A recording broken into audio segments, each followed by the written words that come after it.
How does your customer define a brand? And what is your role in helping them to do just that? We'll talk about it on today's episode of The Buyer's Mind.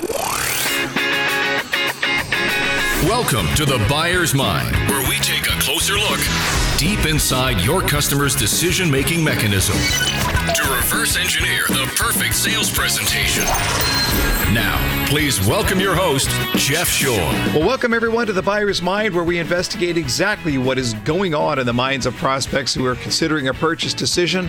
That's what this podcast is all about. It's about taking a stroll through the buyer's brain. It's about knowing that customer so well that the sale begins to roll out right in front of you. I'm your host, Jeff Shore. You can read the full bio in the show notes, or you can hop over to jeffshore.com. And while you're there, you can sign up for our free weekly video newsletter, a little Saturday morning inspiration to help you on your sales journey. Joined, as always, by our show producer, Mr. Paul Murphy. Hey, Murph, give us a sense of one of your favorite brands. When you think about stores or companies or organizations, give us a favorite brand and why you like it. Oh, there's so many, right? So Sony. Sony is great just because of the quality that they deliver in the products that they make. And then Apple. I love Apple just for the reliability of their products, and the user interface is just intuitive. They just work. Absolutely. And we've got a great show today on that subject. We're going to be talking to branding expert and a really interesting human being, Denise Lee Yohn. Denise is the type of person that you want to have over for dinner, or perhaps climbing mate if you want to scale Kilimanjaro. We'll get to that in a little bit. But let's start with our quote of the day from the guru, the genius, Tom Peters. And this is what he says. All of us need to understand the importance of branding. We are CEOs of our own companies. Me, Inc. To be in business today, our most important job is to be head marketer for the brand called you. I love that quote. It doesn't mean that you don't support your organization and its brand. It means that there is a sub-brand that you need to pay attention to. And as you listen to our interview with Denise Lee Yohn in a little while, be thinking about that. How do these things apply to your personal brand? We can look at it from the organizational brand, but I think we're better off asking ourselves, what is my personal brand and how do I grow that?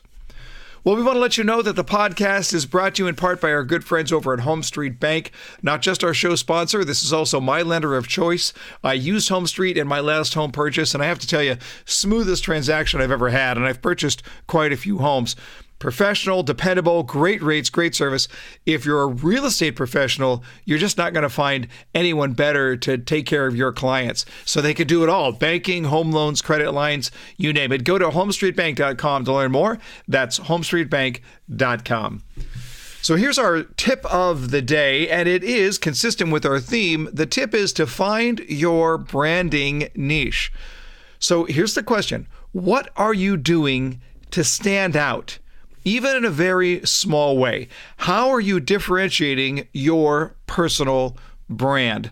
So the concept here is that if you're a sales professional, if you're a frontline sales professional, it is not difficult to look like every other frontline sales professional. But that's what your customer expects. And when you can find even small ways to differentiate your brand, little things that you can do that show you are not like every other salesperson, your customer knows that. Your customer remembers that. So I'm thinking of a salesperson I know that absolutely makes it a point to remember the names of the children. So if a customer's coming in and they've got their kids with them, that's what the salesperson does. Always makes it a point to know the names of the children and to repeat that back later on. And parents really appreciate that. Or I think of my friend Shauna Schuh. Now, her last name is spelled S-C-H-U-H, but it's pronounced Schuh. So I don't think I need to tell you what her personal brand is. And she's usually got a little brooch on and with a sparkly shoe. And it's the idea. It just makes her just a little bit more memorable. Or I think of a good friend of mine who had played professional baseball. And in his sales presentation, he finds a way to bring that up. It's not to brag. brag. It's just to stand out. It's just to be able to mention a little bit. He actually is a little self-effacing because he wasn't in the majors for very long, and he makes a quick joke about it. But again, it causes him to stand out. What about you? What are you doing to stand out, even in a very small way? How are you differentiating your personal brand? Before we get to our interview, I want to tell you about an opportunity here, and that's to be involved in our 4-2 Academy. Our 4-2 Formula Academy, this is an intensive training program specifically for real estate sales professionals, where we're using modern selling strategies and skills just for today's buyers, just for today's market. The 4-2 formula is the core real estate principle that we talk about at Shore Consulting, but it's going to give you several days and actually spread out over the course of an entire quarter, a program that'll allow you to just transform your presentation. We've put so many people through the 4-2 Formula Academy, always with tremendous results. You can go to jeffshore.com/events to learn more about the 4-2 Formula Academy. All right, let's get to our interview. I'm excited here to talk to Denise Lee Yohn. She's an award-winning branding genius. She's a highly accomplished business speaker, the author of the seminal book on branding entitled What Great Brands Do. She's consulted with some of the top brands around the world. She's a regular contributor to the Harvard Business Review and just a slew of other publications. And she's appeared on a host of television shows. And to top all of that, Denise can also brag of having climbed Kilimanjaro and, by the way, has danced ballet professionally. So we're going to have to figure out about all of that stuff. Please welcome Denise Lee Yohn. Denise, how are you? I'm great. Thanks for having me on your show, Jeff. Absolutely. So let's start here with kind of what you do by profession. You're a branding expert, and I just want to make sure that we get on the same page because that means a lot of things to a lot of different people. So give us just that 10,000-foot flyover on how you define the brand, and specifically for the purpose of our podcast, how that brand is defined from the customer's point of view. Mm-hmm. Well, I'll start with from an organization's point of view. I would say that your brand is what you do and how you do it. Mm-hmm. Now, in business school, they'll give you the official definition, which goes something like your brand is the bundle of values and attributes that define the way that you do business and the value you create for customers. But basically, it's what you do and how you do it. And so from a customer's point of view, I would say it's almost the same thing. It's like what they perceive you to do and how you do it and the value that they associate with that. Mm-hmm. All right, that certainly makes sense. So just by way of example, tell us some of your favorite brands and why they, well, let's do this. Let's go back and forth. You tell me a favorite brand and why. I'll tell you a favorite brand and why, and we'll see if we're on the same page. Love that. Okay, so it's probably very stereotypical for a brand person to say that their favorite brand is Nike, but I have to say that, and I have to say that it's been my favorite brand since I was in high school when Nike first, or even maybe before that when Nike first came out. So this is not like just a trendy thing to say. I really believe that Nike gets me and inspires me to feel like an athlete, even though I'm far from it. Mm-hmm. And so, even though I have heard that its competitors' products are just as innovative and they perform just as well, I will always buy Nike running shoes because I just feel an emotional bond to that brand. And to me, that's what the value of a brand is. It's that emotional connection and the emotional value. Mm-hmm. All right. I'll go next. I'm going to go with Progressive Insurance, and not just because Jeff Charney, the chief marketing officer, is my old boss, but because I think they've taken something that's otherwise so stodgy and that nobody really wants to think about, and they've done a really nice job of making it fun and enjoyable and approachable. And again, from the customer experience, I think that's what we want. We want to interact with brands that are fun and enjoyable and a good experience. All right, you go next. Yeah, well, okay. So along those veins of brands don't have to be in sexy categories like, sporting goods or whatever. I would maybe point to Salesforce as a brand that I really admire. I would say in terms of being different, I think that it really has carved out this unique space from like kind of a personality or kind of character or kind of this emotional appeal standpoint where, I think it's personal, it's simple, it's human, it's fun. And while I'm not a Salesforce customer, because, I'm just one person and I don't need a solution like that. My understanding is customers really value not just the solutions that they provide, but the way that they actually do business. And so to me, that's a great example of taking something that could be, kind of boring or just almost commoditized and making it, creating a brand out of it. Mm-hmm. All right, I'll do one more, and then you'll have the last one. I'm going to go with apologies to our East Coast listeners.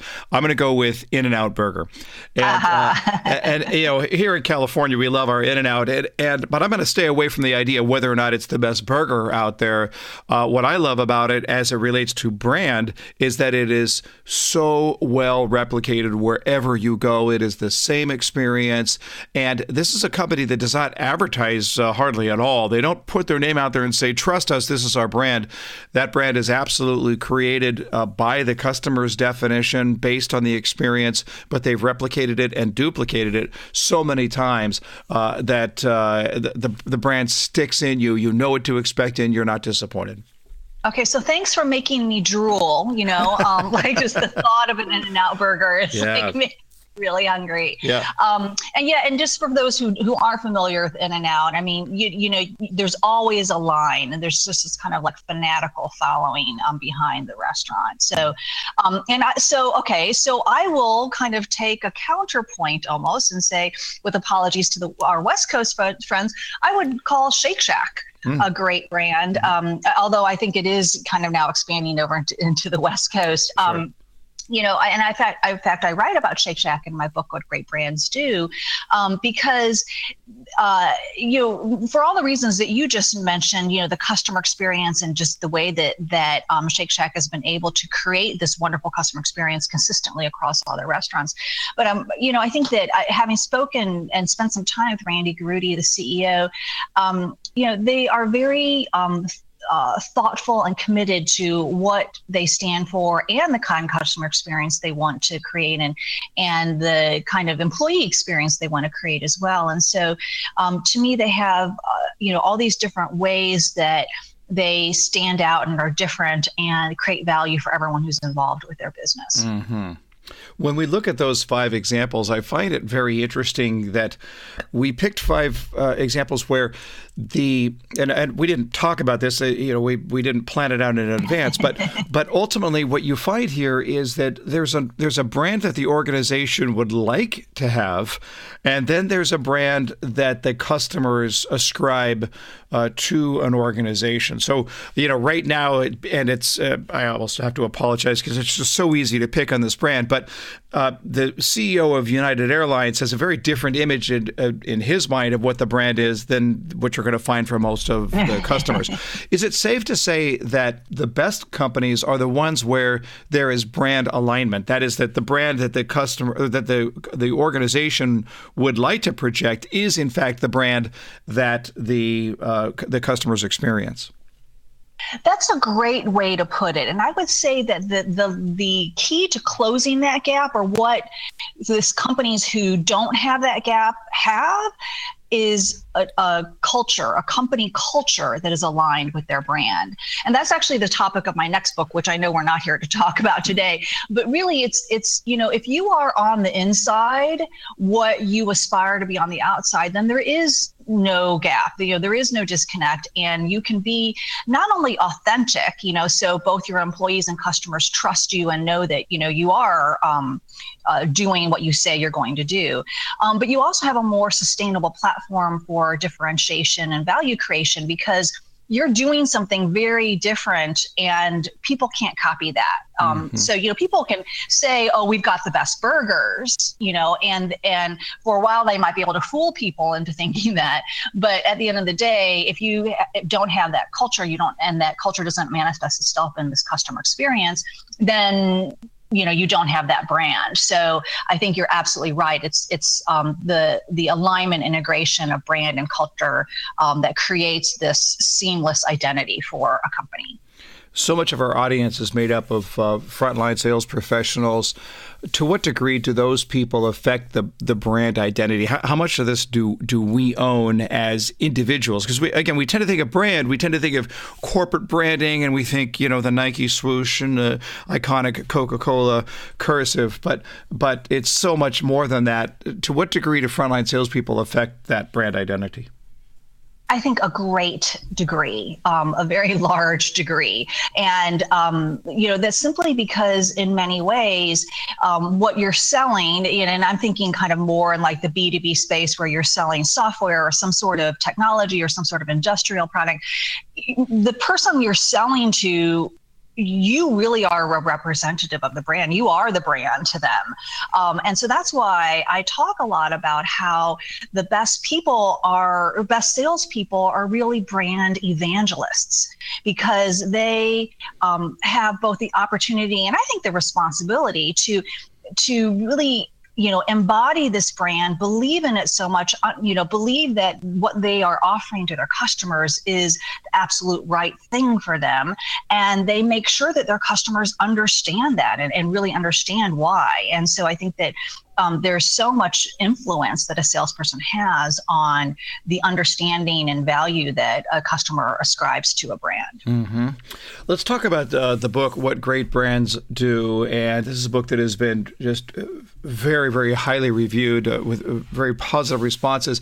And you point out a number of important factors here. I'm going to throw these 7 key points out, and I just want you to just give me a sentence or two on each one as to what it means to you. So the first, that great brands start from the inside. Tell me more. Yeah, great brands start brand building inside, like developing that internal culture that I was just talking about. They know that without having this foundation of a strong purpose and values to unite and align and motivate their people, they have really nothing worth communicating on the outside. All right. So this is the contrast of the advertisement that you get is just advertising. If you know deep down in your experience as a customer that when you get to the store, it's not going to look like that at all. And that really started from the inside. It started with the people being committed to whatever that brand identity was going to look like. Yep, you got it. All right. Great brands, this is the second one. Great brands avoid selling products. Now, careful here. You're in the sales space, Denise. I know. Yeah. Well, I think great brands know it's far more effective to, almost like seduce people through an emotional appeal than try to push their products on them. And that's because we human beings are emotional beings, and we make decisions based on how products and brands make us feel. Even in a B2B or a highly complex or highly technical sale, there's still that gut that people rely on for their decision making. So rather than selling your product, make an emotional connection. Mm-hmm. Yeah, love it. It's interesting. Just yesterday, I had made the decision just over this last weekend that I was going to take my wife to dinner at the French Laundry up in Yountville in the Napa Valley. This is a great brand as far as restaurants go. The French Laundry is a world-renowned brand. Thomas Keller himself is a great brand. Here's the problem: getting in is almost impossible. So they're not selling their product. They're just putting together a product that is so in demand that you can't even get it. And I think that's really the pinnacle of anybody out there that has something to sell, right? Absolutely. Yeah. Did you get in and did you have a great time? I am working on it, and we're not in yet. So anybody who's listening who might be the nephew of Thomas Keller, please give me a call. All right, here's the third. Great brands ignore trends. Yeah, I think that we've all been trained to follow trends because, that's how you remain relevant to your customers. But when you follow trends, you end up following what everyone else is doing. And you often then kind of are blinded to truly break through new ideas. So great brands kind of ignore trends, or at least they challenge them. They are very aware of what the trends are, but then they advance their own movements in their own direction. Mm-hmm. Right. And the obvious danger there is that by the time you jump onto the trend, there could be another trend. Now you just look silly. All right. Yes. Fourth here is that great brands don't chase customers. Yeah, this is about not squandering your precious brand equity, trying to chase after everyone, trying to be all things to all people. Great brands know who they're for, and then they clearly consistently and intensely project their brand identity to attract those people. So they're not chasing after customers. They are almost operating like a lighthouse and inviting the customers they want to navigate around them. This is, to me, this speaks of Southwest Airlines. They know who they are. Their self-identity is very, very strong, and they're looking at it and they're saying, if you're looking for a meal in first class, this is not your airline, and we're not going to apologize for that. We're going to go to people who want friendly, who want low fares, and who want convenience, and they know their market very well. Yeah, and and look how they've been so profitable throughout the years. Sure. Yeah. Number 5, great brands sweat the small stuff. Yeah, sweat the small stuff in the customer experience. So the things that you do one-on-one or in person for a customer are going to far outweigh the impressions that you make when you are advertising or marketing. So great brands carefully design their customer experiences to bring their brand to life and convey the brand value in everything that they do. Mm-hmm. Yeah, this is when I'm shopping at the Apple Store, I love the fact that the person who is the expert there can ring me up and email me a receipt, and it's just they make it so easy to buy. And I guess I wouldn't call that the small stuff, but from the customer's experience, those little things make a huge difference. Well, yeah, I mean, the fact that it's just seamless, it's easy. That's what people not only want, but they expect today. Yeah. Actually, I'm reminded of another example here very recently. I was at a restaurant, a business lunch in Charlotte, North Carolina. And at the very end, the food server, when she comes over, I've already paid, I've already given my credit card. She brings it back in the little portfolio. But as she's handing me the portfolio, she takes the credit card out of the top and hands it to me separately. And I've never had that happen. I said, why did you do that? And she said, well, we know the horrible experience that people have when they can't find their credit card because they left it at a restaurant, and it happens all the time. I just didn't want that to happen to you. And it's a great example of a small stuff type of thing that caused me to look at it and say, I know the horror of leaving a credit card at a restaurant and how I'm feeling. And that's a little tiny detail that took 2 seconds, but still made a big impact on that small stuff scale. Yeah, I have a story like that also, if you don't mind me sharing. Yeah. This was a while back, but I was at an airport ordering a pinkberry yogurt, and I got a cone, and the cashier, she makes my yogurt on the cone, and, she's holding the cone, and she's ringing me up and kind of struggling, to ring me up and hold this ice cream cone for me at the same time. But, she did it so that I could easily give her my credit card, sign the check, everything, put my wallet away, and then take the cone from her and eat my yogurt. And, reflecting back on that, I thought it would have been so much easier for her to hand me the ice cream cone and be like, hey, you deal with how difficult it is, wanting a third arm, But she clearly thought about, how am I going to help this customer? And a very small detail, just like the credit card thing, made a big impact. Love it. The little stuff is the big stuff. That's great.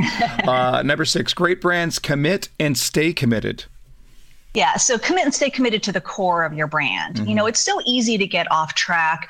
There's so many opportunities, so many ways you can say yes, but I think some of the greatest brands say no, because they know that they need to be very clear about what they stand for, what they don't, and be willing to reject new opportunities, new products, new services, new employees who could be high performers, but who are going to destroy your culture, new customers who look that like they might be lucrative, but are going to nickel and dime you. And so great brands are willing to say no in order to build a long-term value for their brand. Yeah, I love it. It sounds like the difference between telling a customer, we can't do that, which is not true, and saying, we won't do that, and here's why. We're so quick to say we can't. It's like, well, yeah, I think you can. It just ticks me off as a customer.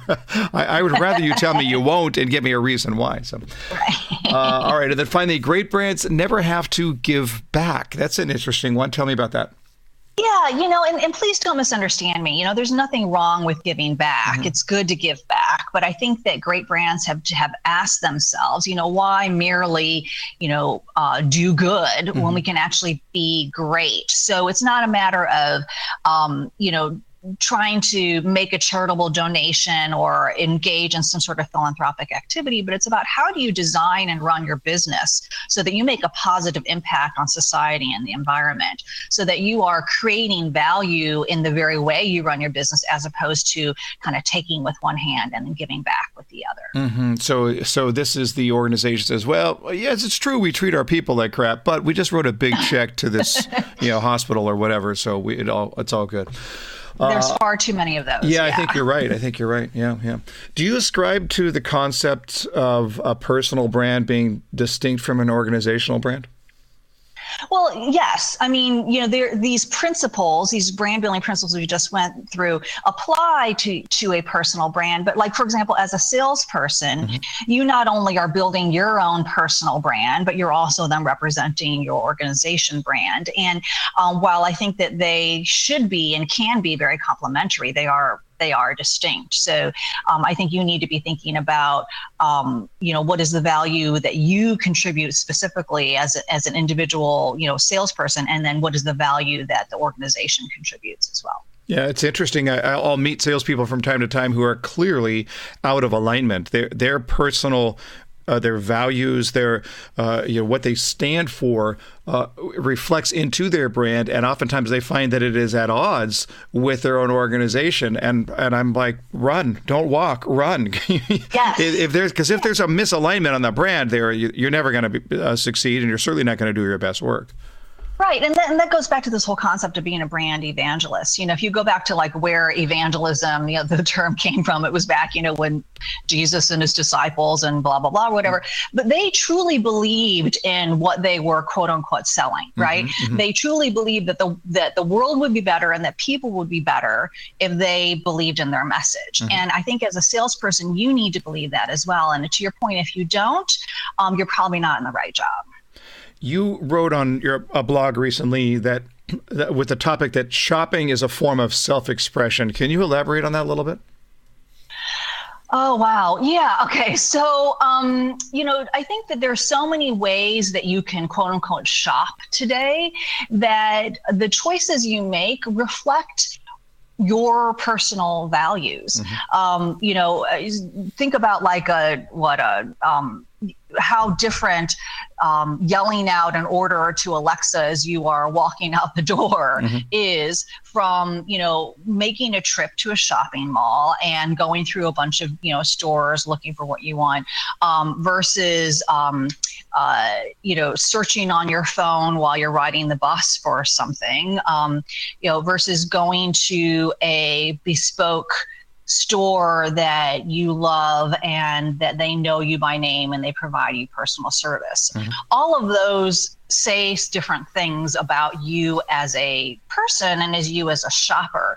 And I think that if retailers and salespeople can understand what a person is trying to express in the way that they make purchase decisions and the way they choose to shop, and if they can then address or connect specifically with that, they will make a much stronger connection with that customer and more likely translate that shopping into an actual purchase. Mm-hmm. Mm-hmm. Yeah, it makes it makes perfect sense. One last question here. Well, maybe the second to last question. You're a branding expert, but you also talk a lot about storytelling. How do branding and storytelling work together? Storytelling is a great way for brands to communicate their value and communicate their differentiation. And so that's why you see so many brands engaging in, what we call like content marketing. I would say that there's a kind of an overemphasis of storytelling though, and I'd rather see a lot more story doing. I'd rather see brands do remarkable things and then get their customers to talk about it, as opposed to relying on creating their own stories to share themselves. Mm-hmm. Yeah, this is something that I'd love to talk about when I'm working with salespeople. The only story that really matters is the story that the customer will tell once they have left your organization. What are they going to say to people around them? It's the only story that really matters. And that's why customer experience is so critical, right? I mean, you can say anything that you want in your advertising and marketing, but if you don't deliver on that, the likelihood that your customer is going to share about that, that's really what's going to impact people's perceptions. Yeah. Hey, before we wrap it up, I had read that you had climbed Kilimanjaro, and then I thought, well, that makes perfect sense considering that she was a professional ballet dancer. Come on. Connect the dots for us, Denise. This is normally you don't put those things together in the same sentence. Yeah. Well, it's funny because I was actually reading an article about someone who does a lot of climbing, and they said that they had prepared by doing a lot of yoga because they felt like they needed to have balance and agility. And I was like, oh, well, yeah, that kind of makes sense. Kilimanjaro was simply because I was turning 40 and I was having a hard time with that. And so I was like, okay, I'm going to do something that, makes me feel young and makes me feel like I can accomplish something. But you know what, Jeff? I have to admit that the operative word here is climbed Kilimanjaro. I actually did not summit. And that is a hard thing for me to admit because my whole goal was to summit the mountain. But I ended up getting extremely ill. There were things coming out of my body in all directions that we don't need to talk about. But, just what I learned from that experience is that you have to set big goals. And even if you only get, 2/3 or 3/4 of the way there, you're better off setting the goal and chasing it than not having the goal at all. And so I can say that I climbed Kilimanjaro and had a wonderful time. Yeah, that's fantastic. And I frankly love the idea that you were turning 40 and there was something that you wanted to prove to yourself that age is a state of mind, and we are kindred in this, by the way, Denise, because at age 52, not knowing how to ice skate, I decided I was going to play ice hockey, and now I play on 2 different teams, and I'm like a little kid out there. And one of the reasons why I did it here, because I'm 55 now, one of the reasons I did it was just to prove I can. That age is a state of mind, and I'm going to speak on behalf of Denise to everybody who's listening right here. Just do it. Just there's no state law that I know of that says you can't do crazy things, and we're not that old anyway. The professional ballet, real quick here, just touch on that. Yeah. So this was when I was much younger.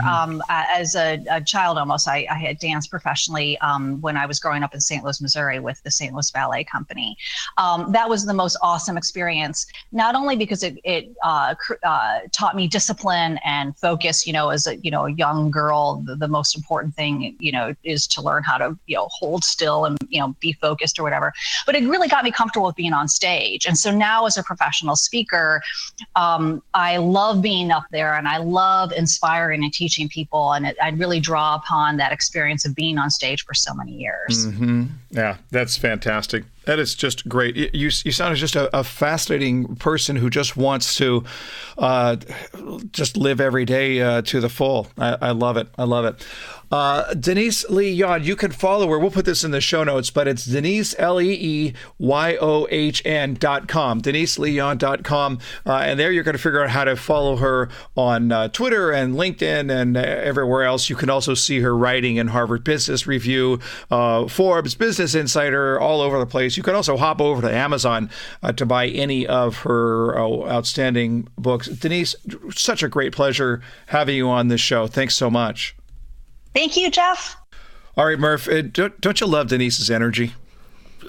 Huge energy, right? Very exciting person to talk to, and lots of insights into brand management.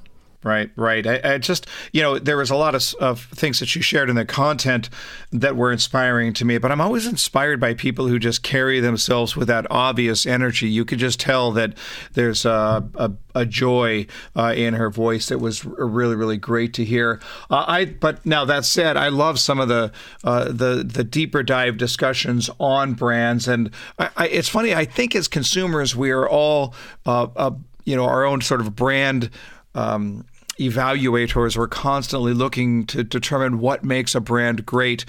Murph, you didn't get into this conversation where we were going back and forth on some of our favorite brands. Did you want to weigh in on that? Was there one particular brand that you would throw in there? Oh, out of the stuff that you guys talked about, between United and Southwest. And I've flown both, and I hadn't had a bad experience with United. but I have a better experience with Southwest. They just make it fun. Absolutely. And it's one of their core values. And it starts into, well, Denise was talking about that, right? The idea that great brands start inside. And of the 7 points that we walk through there, I think that is the most important point, that great brands start inside. We think about great branding. We think about, again, the iconic logos and the famous commercials, but great brands start internally. And what the customer experiences is simply an outpouring of what's happening inside the organization. And that's really where I want to challenge our audience more than anything else. I just want to ask you, what is your role in promoting the type of brand that your customer wants to have? Let me just ask you that one more time. What is your role in promoting the type of brand that your customer wants to have and to be identified with? Because we can, as frontline sales professionals, we can erroneously look at it and say, well, the brand is something that our marketing department takes care of. And it's absolutely not true. The brand is defined more than anything else by the interaction that a customer has with the person on the front line. So you've got to ask yourself the question, what is my role in promoting, in offering the type of brand that my customer really wants to be a part of? And this can happen even in the small ways. So even in some of the examples that we talked about on today's episode, whether it's the food server handing me the credit card or the Pinkberry clerk who's holding on to the cone so that Denise can pay, what are even those small little things that will make a huge difference in the customer experience, and that will help promote the type of brand that you want to be identified with? And then finally, I would say one other thing, and that is to those of you out there right now who are saying, I don't like my company's brand. I'm going to suggest you here that your first approach should be, what can I do to change that? How can I affect it in a very, very positive way? But ultimately, if the brand misalignment is based on a misalignment of core values, then you need to do something else. It's impossible to be successful in an environment where you are at odds with your own organization over your core values. So wrap that up. Do something different. Life is too short to spend your time in an organization or in a place where you do not feel like you're finding that alignment. Well, let's head into the wrap up. And I just want to ask you this question. Do you stand out? Or maybe I could ask it another way. Do you even want to stand out? Because you cannot stand out from the crowd when you do the same things as everyone else. What can you do today that will cause you to stand apart? And I want to give you one specific idea along those lines, and that is to suggest that you can out-care anyone. I want to suggest that when it comes to who you are, you can go out of your way to so pour yourself into the person standing in front of you that you can out-care anyone. Now I'm going to ask you the question, what would that look like? What would that look like? Could you apply that today? Could you apply that to the next customer that you talk to? How can you out-care every other salesperson? What can you do today that will cause you to stand apart? Well, we hope you're enjoying our podcast. If you have subscribed, thank you so much. If you want to leave a review on iTunes, that would be great. What we'd really love is a post onto your social media page. Could you think about doing that right now if you're enjoying the podcast? Post a link to your social media page. But that's a wrap on today's episode of The Buyer's Mind. You can find everything you need at jeffshore.com. But until next time, my friends, you know what to do. Go out there and change someone's world.